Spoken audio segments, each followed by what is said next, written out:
Lucy had always been different from other people in her small town. While most folks worried about their own problems, she couldn't sleep at night knowing someone else was hungry. It wasn't something she learned from books or church sermons. This caring nature just lived inside her heart like a warm fire that never went out. Every morning, Lucy walked past the old brick building on Maple Street. The paint was peeling and the windows needed fixing, but inside lived 23 children, who had nowhere else to go. The Happy Hearts Orphanage had been there for 40 years, taking care of kids whose parents couldn't raise them anymore. Lucy worked at the town's only clothing shop, fixing torn dresses and hemming pants for the local families. Her fingers were always busy with needle and thread, but her mind often wandered to those children. She remembered being their age when a warm meal felt like the most important thing in the world. One rainy Tuesday, Lucy decided to visit the orphanage during her lunch break. She knocked on the heavy wooden door, and Mrs. Rodriguez, the head caretaker, welcomed her inside with a tired smile. The hallways smelled like old wood and cleaning soap, but something else caught Lucy's attention. It was the smell of watery soup and stale bread. "We do our best with what we have," Mrs. Rodriguez explained as they walked through the dining room. "The government sends us some money each month, but it's barely enough for the basics." Lucy watched the children eating their lunch. They sat quietly at long wooden tables, carefully scraping every drop of soup from their bowls. Their clothes were clean but worn, and their faces looked thin. What broke Lucy's heart most was how grateful they seemed for such a simple meal. That evening, Lucy couldn't concentrate on her sewing. She kept thinking about a little girl with curly brown hair who had smiled at her so sweetly. The girl couldn't have been more than 6 years old, but her eyes looked much older, like she had seen too much sadness already. Lucy opened her small pantry and looked at her own food. She had enough for the week, maybe a little extra. Without thinking too much about it, she packed some apples and homemade cookies into a bag. Tomorrow, she would bring them to the children. The next morning, Lucy arrived at the orphanage with her small gift. The children's faces lit up when they saw the treats. They shared everything equally, making sure each child got exactly the same amount. Lucy realized these kids had learned something many adults never understand. They knew that sharing made everything better. "Miss Lucy, this is the best cookie I ever had," said Tommy, a boy with freckles and a gap-toothed grin. His words made Lucy's heart feel so full that she almost cried right there in the dining room. That night, Lucy made a decision. She would bring food to the children every day, not just when she had extra. She started waking up an hour earlier each morning to prepare simple meals. Sandwiches with thick peanut butter, hearty vegetable soup, and fresh fruit became her daily offerings. The children began to look forward to Lucy's visits. They would press their faces against the windows, watching for her familiar figure walking up the path. She always wore the same blue coat and carried a large basket covered with a checkered cloth. "Tell us a story, Miss Lucy," the children would ask after finishing their food. Lucy wasn't a great storyteller, but she tried her best. She told them about brave knights and kind princesses, about talking animals and magical forests. The children would sit in a circle around her, their bellies full and their hearts happy. As weeks passed, Lucy's routine became more demanding. She spent most of her salary on ingredients, carefully choosing the cheapest but most nutritious options. She learned to make large batches of soup with vegetables from the discount bin. She discovered that day-old bread from the bakery was perfect for making hearty sandwiches. Mrs. Rodriguez noticed the change in the children immediately. They had more energy during lessons, played more enthusiastically during recess, and seemed genuinely happier. Some of the smaller children, who had been quiet and withdrawn, began to laugh and sing. "Lucy, you're an angel," Mrs. Rodriguez said one afternoon. "I don't know what we would do without you." But Lucy didn't feel like an angel. She felt like this was simply what any decent person should do. How could she enjoy her own dinner knowing that children were going to bed hungry just a few blocks away? Lucy's co-workers at the clothing shop started to notice changes too. She seemed tired more often, and her lunch breaks became shorter because she was visiting the orphanage. When they asked if everything was okay, Lucy just smiled and said she was fine. The truth was, Lucy had never felt more purposeful in her life. Every morning when she saw the children's happy faces, every afternoon when she heard their laughter, she knew she was making a real difference. These weren't just random acts of kindness anymore. This had become her mission. She began planning meals a week in advance, figuring out how to stretch ingredients and make everything go further. Lucy learned to make bread from scratch because it was cheaper than buying it. She discovered that buying potatoes in bulk could feed many children for very little money. The orphanage started to feel like a second home to Lucy. She knew each child's name, their favorite foods, and their little personality quirks. There was quiet Anna, who always said thank you twice, energetic David, who could make anyone laugh, and shy Maria, who drew beautiful pictures on napkins. Lucy's small apartment became a food preparation station. Every surface was covered with ingredients, cooking pots, and containers ready to be filled. Her neighbors sometimes complained about the constant cooking smells, but Lucy didn't care. She had found something worth dedicating her life to. Winter was coming, and Lucy knew the children would need more warm, filling meals. She started making thick stews with beans and vegetables, hearty casseroles that would stick to their ribs, and hot chocolate that made cold days feel cozy. The children's grades began to improve as their nutrition got better. Their teachers noticed. They could concentrate longer and seem more alert during lessons.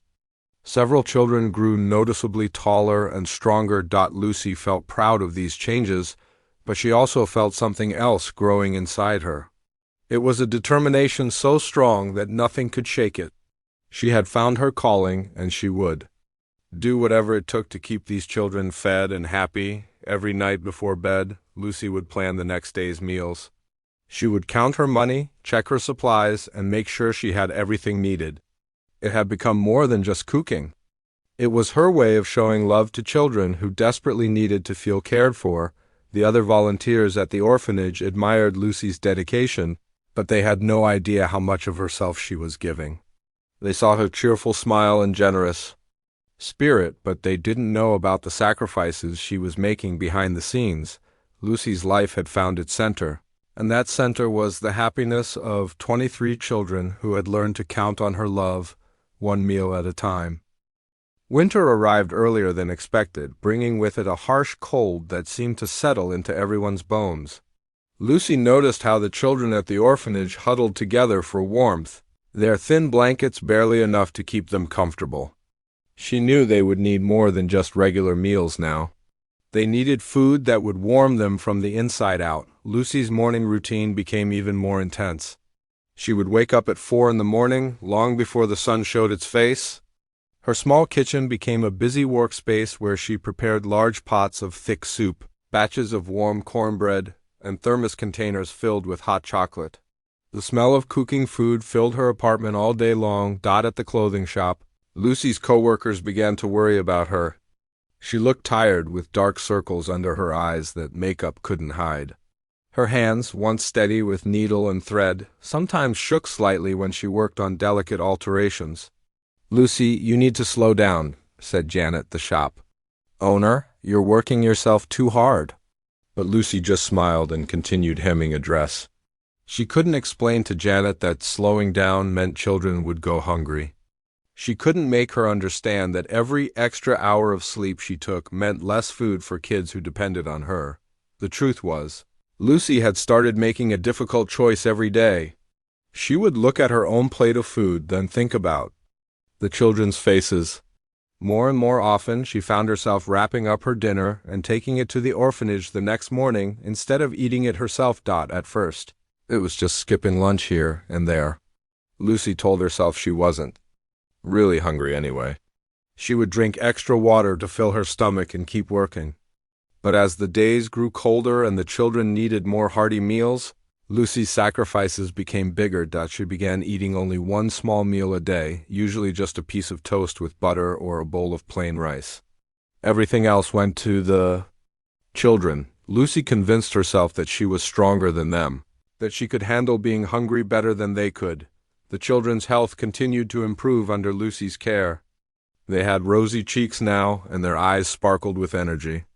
They played games during recess that they had never had the strength for before.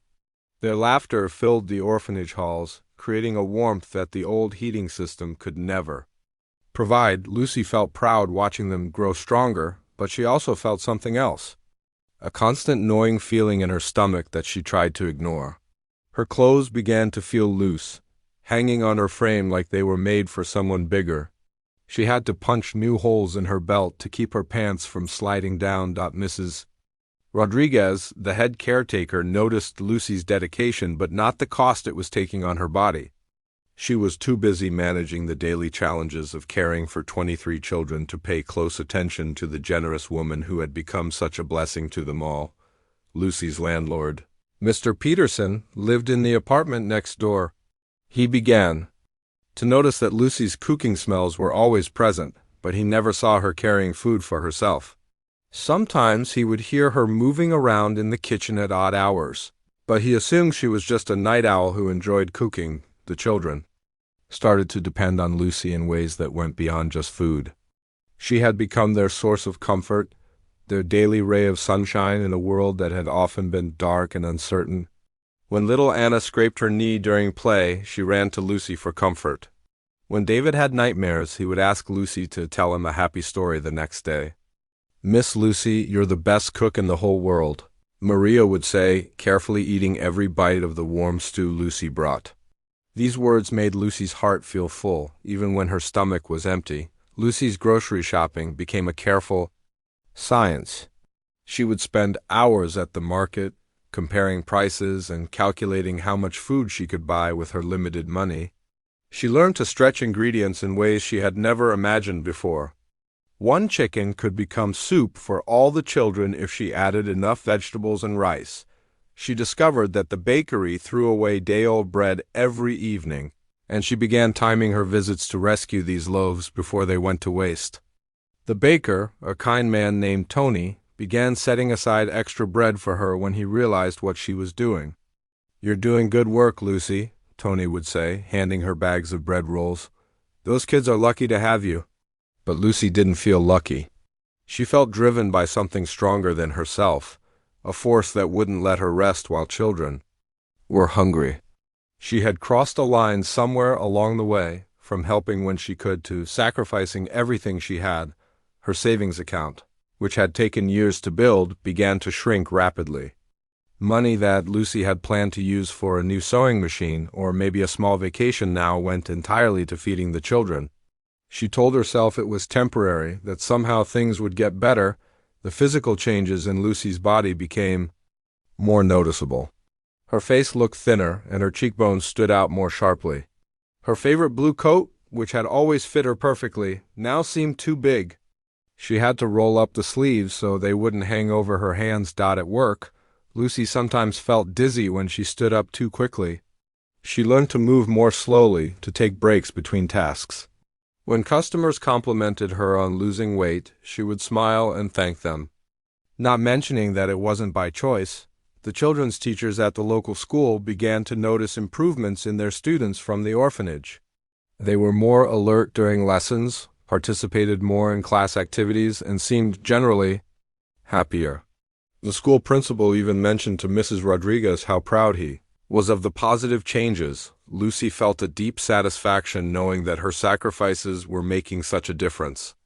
When she saw David raise his hand eagerly in class or watched Anna play confidently with other children, she knew every empty stomach pang was worth it, but her body was starting to send stronger signals that something was wrong. Lucy would get tired more easily, and sometimes her hands would shake when she was cooking.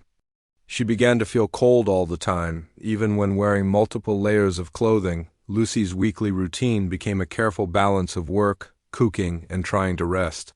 She would spend her entire weekend preparing meals for the upcoming week, cooking large batches of food that could be reheated quickly each morning. Her apartment looked more like a restaurant, kitchen than a home. The other volunteers at the orphanage admired Lucy's commitment, but they had no idea how much she was giving up. They saw her bright smile and generous spirit, but they didn't know about the nights she went to bed hungry or the mornings she felt faint while cooking. Lucy's reflection in the mirror began to show a woman she barely recognized. Her eyes still held the same kindness, but her face was gaunt, and her clothes hung loose on her shrinking frame. She would look at herself and quickly turn away, focusing instead on the day's cooking tasks. The children continued to thrive, growing stronger and happier with each passing day.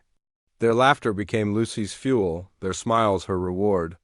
She told herself that as long as they were healthy and happy, nothing else mattered. But deep down, Lucy's body was beginning to rebel against the constant sacrifice, preparing for a reckoning that would soon change everything. The first snow of winter had fallen during the night, covering the town in a thick white blanket. Lucy woke up at her usual time, 4 in the morning, but something felt different. Her head was spinning and her legs felt like they were made of jelly. She sat on the edge of her bed for a few minutes, waiting for the dizziness to pass. Outside, the world looked peaceful and quiet. But Lucy knew the children would need extra warm food today. Snow meant they would be cold, and cold meant they would be hungrier than usual. She forced herself to stand up. Ignoring the way her vision seemed to blur at the edges. In the kitchen, Lucy began her daily routine of preparing breakfast for 37 children. The number had grown over the past month as more kids arrived at the orphanage. Each new face meant another mouth to feed, another reason for Lucy to stretch her resources even further. She started with a large pot of oatmeal, adding extra milk and honey to make it more filling. Then she began mixing batter for pancakes, something special for the snowy morning.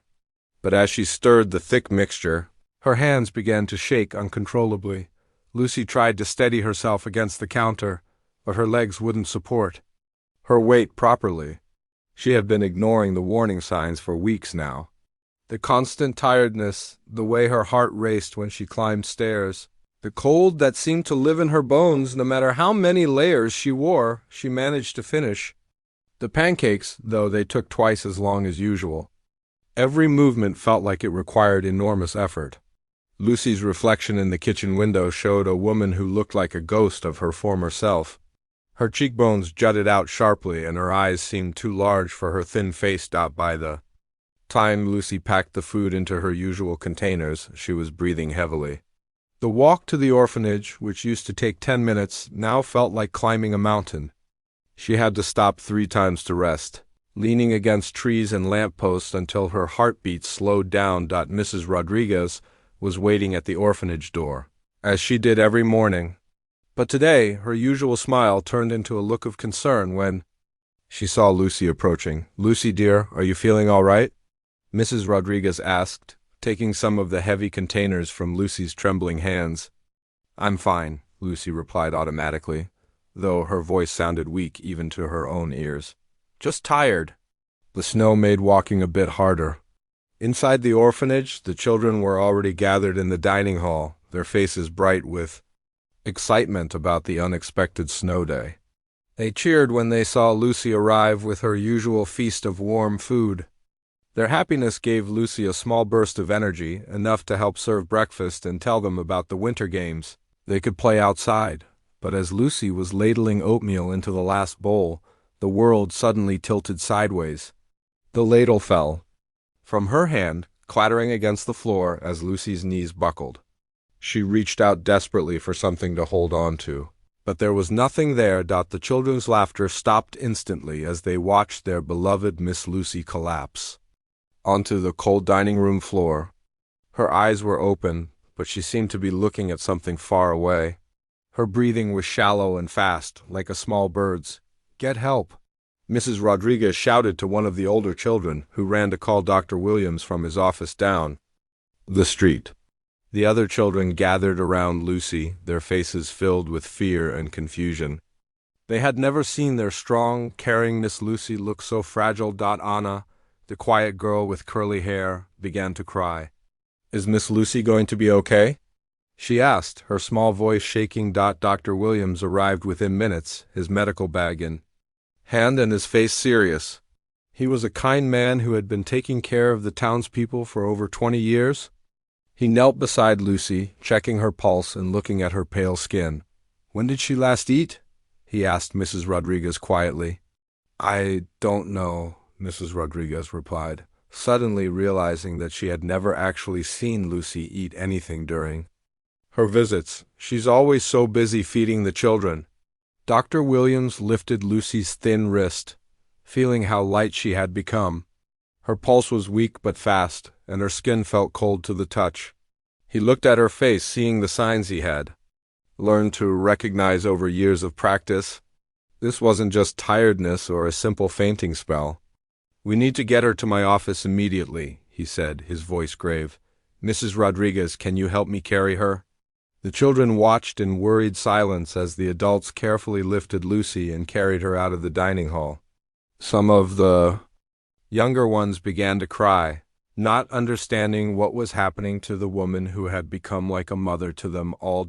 At Dr. Williams' office, Lucy slowly woke up on the examination table. The room was warm and bright, so different from the cold floor where she had fallen. She tried to sit up, but Dr. Williams gently pushed her back down. "Lucy, I need you to listen to me very carefully," he said, his voice kind but serious. "When was the last time you ate a full meal?" Lucy tried to remember, but the days had blurred together. "I had some toast yesterday morning," she said finally. "Or maybe it was the day before, I'm not really sure." Dr. Williams shook his head sadly. He had suspected as much, but hearing it confirmed made his heart ache. "Lucy, your body is shutting down. You're severely malnourished. If you don't start eating properly immediately, you could die." The words hit Lucy like a physical blow. Die?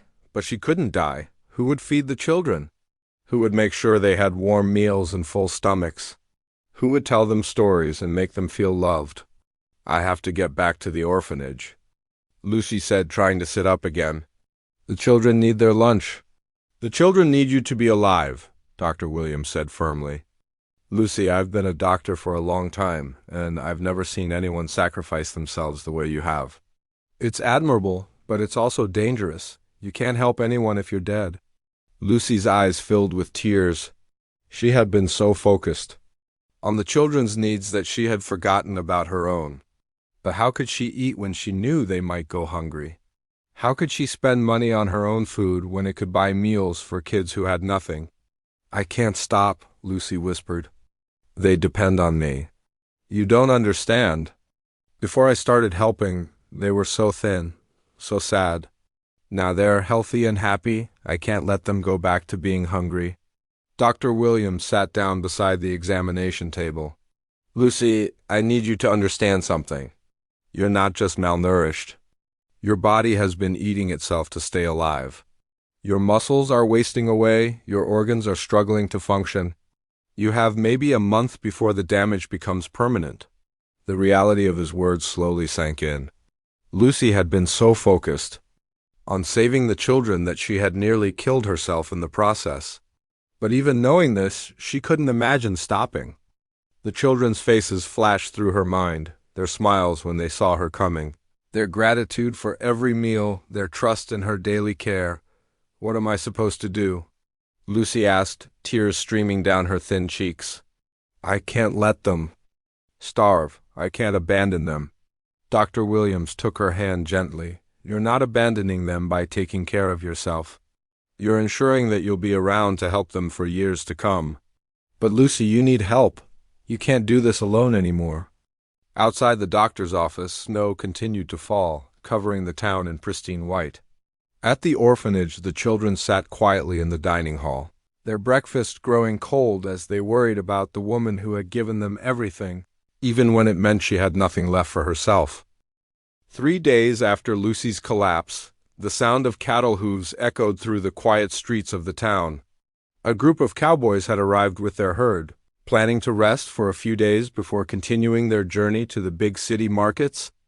The townspeople were used to these visits, as cattle drives often stopped to buy supplies and give their animals a break.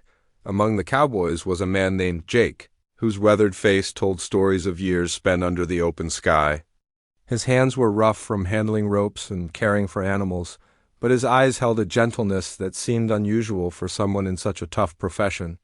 Jake had been leading cattle drives for 15 years, and he knew every town along the root like the back of his hand. Jake had grown up in an orphanage himself, in a town not too different from this one. He remembered what it felt like to go to bed hungry, to wonder if anyone in the world truly cared whether he lived or died. Those memories had shaped him into a man who noticed suffering even when others looked away. On his second morning in town, Jake was walking to the general store to buy supplies when he saw a thin woman stumbling along the sidewalk. She was carrying a heavy basket and seemed to be struggling with every step. Her blue coat hung loose on her frame, and her face was pale as winter snow. Lucy had insisted on returning to her routine despite Dr. Williams' strict orders to rest. She couldn't bear the thought of the children going without their morning meal, even though every step felt like walking through thick mud. She had managed to prepare a simple breakfast of porridge and bread, but the weight of the basket seemed impossible to carry. As Jake watched, Lucy suddenly swayed and nearly dropped her basket. Without thinking, he rushed forward and caught her arm just as she was about to fall. "Easy there, ma'am," Jake said in his calm, steady voice. "Let me help you with that." Lucy looked up at this stranger with grateful eyes. "Thank you, but I can manage. I just need to get this food to the children." Jake noticed how light she felt under his supporting arm, as if she were made of paper rather than flesh and bone. "Where are you headed?" "I'd be happy to carry that basket for you." "The orphanage," Lucy said, pointing down the street. "The children are waiting for their breakfast." Jake's heart squeezed tight in his chest. The word orphanage brought back a flood of memories, the hunger, the loneliness, the desperate hope that someone, somewhere, might care enough to help. He looked at this frail woman who was clearly sacrificing herself for children who weren't even her own. "I'll walk with you," Jake said, taking the heavy basket from her hands. "These supplies are heavier than they look?" As they walked slowly toward the orphanage, Jake learned about Lucy's daily routine. She told him about the children, their personalities, their dreams, and how much joy they brought to her life. But Jake also noticed things Lucy didn't mention, how she had to stop to catch her breath, how her hands shook when she wasn't holding on to something, how her clothes seemed to swallow her whole. At the orphanage, Jake met Mrs. Rodriguez and saw the children for the first time. Their faces lit up when they saw Lucy arrive, and they gathered around her like flowers turning toward the sun.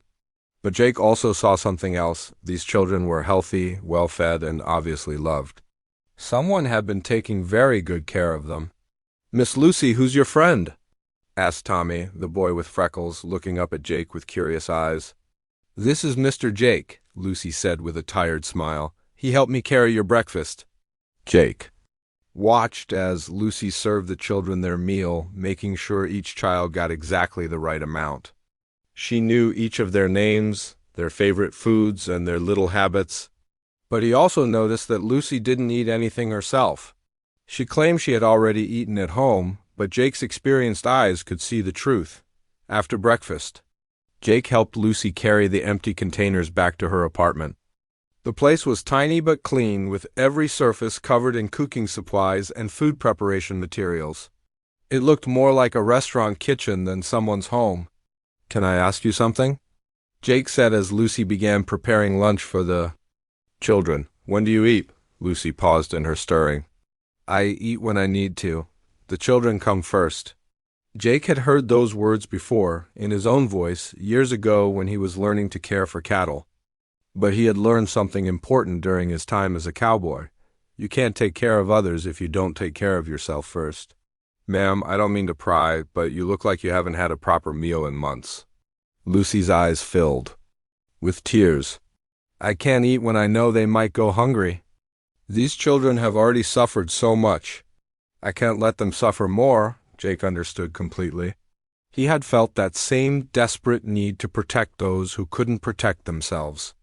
But he also knew that Lucy was slowly killing herself, and soon she wouldn't be able to help anyone. That evening, Jake visited Dr. Williams to learn more about Lucy's condition. The doctor was relieved to find someone who seemed to understand the seriousness of the situation. "She's killing herself," Dr. Williams said bluntly. "I've ordered her to rest and eat properly, but she won't listen. She'll be back at that orphanage tomorrow morning and the morning after that until her body gives out completely." Jake spent that night thinking about his own childhood, remembering the few adults who had shown him kindness when he needed it most. He thought about the cattle he cared for, how he made sure they had enough food and water before he worried about his own needs. But he also knew that a sick cowboy couldn't take care of healthy cattle. The next morning, Jake appeared at Lucy's door just as she was preparing to leave for the orphanage. She looked surprised to see him, but grateful for his help carrying the heavy basket. "Lucy," Jake said as they walked, "I want to make you a deal." "What kind of deal?" Lucy asked cautiously. "I've got money from selling cattle, more than I need. For supplies, let me help you buy food for the children. But there's one condition: you have to promise to eat properly too." Lucy stopped walking and stared at him. "I can't take your money, you don't even know me." "I know enough," Jake replied. "I know you're a good person who cares about children. I know you're sacrificing yourself for others. And I know that if you die, those children will lose the best thing that ever happened to them." Lucy felt tears streaming down her face. It had been so long since someone had offered to help her, so long since someone had cared about her well-being. She wanted to accept his offer, but it seemed too good to be true. "Why would you do this?" she asked. Jake looked at her with eyes full of understanding. "Because I grew up in an orphanage too. I know what it's like to be hungry, to feel forgotten. And I know what it's like when someone shows up who actually cares. You're that person for these children. But you can't keep being that person if you don't take care of yourself." Lucy realized that maybe, just maybe, she had found someone who understood not just her mission, but her heart. For the first time in months, she felt like she might not have to carry this burden alone. The partnership between Lucy and Jake began slowly, like a flower opening its petals to the morning sun. Jake had planned to stay in town for only 3 days, but as he watched Lucy struggle to accept help while desperately needing it, he knew he couldn't just ride away and leave her to face this alone. On their first morning working together, Jake arrived at Lucy's apartment with bags full of groceries. He had visited every store in town, buying the best ingredients he could find: fresh vegetables, quality meat, bags of flour, and containers of milk filled Lucy's small kitchen counter. "I can't accept all this," Lucy said, staring at the abundance of food. "It's too much." Jake smiled and began unpacking the supplies. A person who gives away her last bite of food to hungry children deserves to have good ingredients to work with. Besides, I've got more money than I know what to do with and nowhere special to spend it. Lucy watched as Jake organized the food, his movements careful and purposeful. She noticed how gentle his hands were, the same hands that could control 1,000-pound bull, but handled eggs like they were made of glass. "There's one rule, though," Jake said, turning to face her. "For every meal you make for the children, you make one for yourself too. We eat together, or we don't eat at all." Lucy felt her throat tighten with emotion. It had been so long since someone had cared about her well-being, so long since she had felt like she mattered as a person and not just as a helper. That morning they cooked together for the first time. Jake proved to be surprisingly skilled in the kitchen, his years of cooking over campfires having taught him how to make simple ingredients taste delicious. He showed Lucy how to make hearty stews that would fill the children's bellies while using less expensive cuts of meat. "The secret," Jake explained as he seasoned a large pot of soup, "is time and patience. Let the flavors get to know each other slowly." Lucy found herself laughing as Jake told stories about his adventures on the cattle trail. He had a way of making even the most ordinary events sound exciting and funny.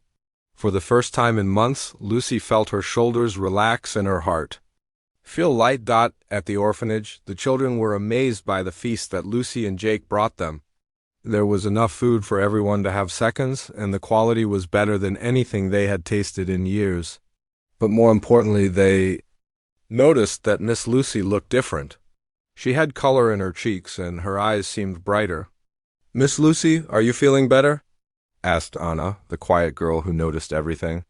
"Yes, sweetie," Lucy replied, eating her own bowl of soup alongside the children.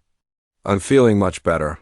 Jake watched from the corner of the dining room, his heart full as he saw the children's faces light up with joy. But he also watched Lucy, seeing how she interacted with each child, how she remembered their preferences and their stories. This woman had the biggest heart he had ever encountered. As days passed, Jake and Lucy developed a routine that worked for both of them. They would wake up early and cook together, sharing stories and laughter in the quiet morning hours. Jake would tell Lucy about the places he had seen during his travels, while Lucy shared memories of the children and their progress. "You know," Jake said one morning while they were making pancakes, "I've been thinking about staying in town longer." Lucy looked up from her mixing bowl, hope flickering in her eyes. "Really? But don't you have to get back to your cattle work?" "I've got enough money saved up to take a break," Jake replied. "Besides, I've found something here that's more important than any job." Lucy felt her heart skip a beat.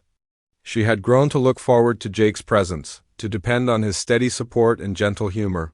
The thought of him leaving had been weighing on her mind more than she wanted to admit. Dr. Williams noticed the change in Lucy immediately during her next visit. She had gained weight, her color had improved, and she seemed more alert and energetic. But more than that, she seemed happy in a way that went beyond just being healthy. "Whatever you're doing, keep doing it," Dr. Williams said, with a smile. "You look like a completely different person." Lucy blushed slightly. "Jake has been helping me. He's been very kind." "Jake seems like a good man," Dr. Williams replied. "It's nice to see someone taking care of the person who takes care of everyone else." At the orphanage, the children had accepted Jake as part of their daily routine. He would help serve meals, tell stories about life on the cattle trail, and even help with simple repairs around the building. The children loved his gentle manner and his funny stories about stubborn cows and mischievous horses. Tommy, the boy with freckles, had become particularly attached to Jake. "Mr. Jake, will you teach me to ride a horse someday?" he asked one afternoon. "Maybe someday," Jake replied, ruffling the boy's hair. "But first, you need to finish growing up strong and healthy." Mrs. Rodriguez pulled Lucy aside one day to express her gratitude. "I don't know what we would have done without you, Lucy. And now with Jake's help, the children have never been better cared for. You two make a wonderful team." Lucy felt warmth spread through her chest at those words. She and Jake did work well together, complementing each other's strengths and covering for each other's weaknesses. More than that, she had begun to feel something she hadn't expected. She was falling in love. Jake seemed to be feeling the same way. He would find excuses to brush her hand while they cooked, would linger after meals to talk with her, and would look at her with eyes full of admiration and affection. The attraction between them was growing stronger every day. One evening, as they sat on Lucy's small porch after a long day of cooking and caring for the children, Jake took her hand in his. "Lucy, I need to tell you something," he said, his voice gentle but serious. "I came to this town planning to stay 3 days and move on. But I found something here that I don't want to leave behind." Lucy's heart raced as she looked into his kind eyes. "What have you found?" "I've found a woman who has the biggest heart I've ever seen, who cares more about others than herself, and who has made me want to be a better man. I've found you, Lucy, and I don't want to lose you." Lucy felt tears of joy streaming down her face. "I don't want to lose you either, Jake. You've saved my life in more ways than one." Jake leaned forward and kissed her gently, a kiss that tasted like hope and new beginnings. When they pulled apart, both of them were smiling. "So what do we do now?" Lucy asked. "Now we build a life together," Jake replied. "We take care of those children, we take care of each other, and we see what kind of future we can create." 6 months later, Lucy and Jake were married in a small ceremony at the orphanage, surrounded by the children who had brought them together. The children threw flower petals and cheered as the couple exchanged vows, promising to love and care for each other just as they had cared for others. Lucy had learned that sometimes accepting help doesn't make you weak, it makes you stronger. She had discovered that love multiplies when it's shared, and that taking care of yourself allows you to take care of others even better. Jake had found the home he had been searching for his entire life. Not in a place, but in a person who understood that true wealth comes from giving what you have to those who need it most. Together, they continued to feed the children, but now they fed each other too, with food, with love, and with the knowledge that neither of them would ever have to face the world alone again. The orphanage became not just a place of care, but a symbol of how love can grow when people choose to help each other rather than struggle alone.